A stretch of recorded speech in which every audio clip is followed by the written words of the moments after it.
விருதுநகர் மாவட்டம் சிவகாசி அருகே கொங்களாபுரத்தில் மதில் சுவர் மற்றும் இரும்பு கேட் இடிந்து விழுந்ததில் 2 சிறுமிகள் உயிரிழந்த சம்பவம் ஒட்டுமொத்த தமிழகத்தையே உலுக்கியுள்ளது.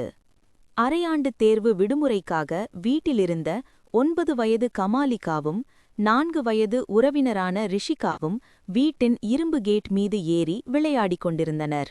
அப்போது எதிர்பாராத விதமாக பாரமான இரும்பு கேட் மதில் சுவருடன் சேர்ந்து அவர்கள் மீது சரிந்தது. இதில் இடிபாடுகளுக்குள் சிக்கி 2 சிறுமிகளும் சம்பவ இடத்திலேயே துடிதுடித்து உயிரிழந்தனர்.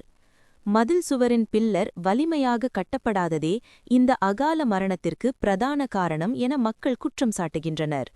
தற்போது கட்டிட ஒப்பந்ததாரரிடம் போலீசார் விசாரணை நடத்தி வருகின்றனர்.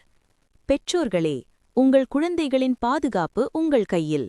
உங்கள் வீட்டு இரும்பு கேட் மற்றும் மதில் சுவர்கள் சரியான வலிமையுடன் இருக்கிறதா என்பதை இப்போதே சோதியுங்கள்.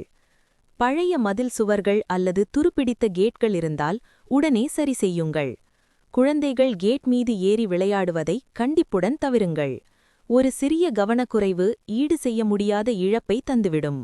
விழிப்புணர்வுடன் இருப்போம். பிஞ்சு உயிர்களை காப்போம்.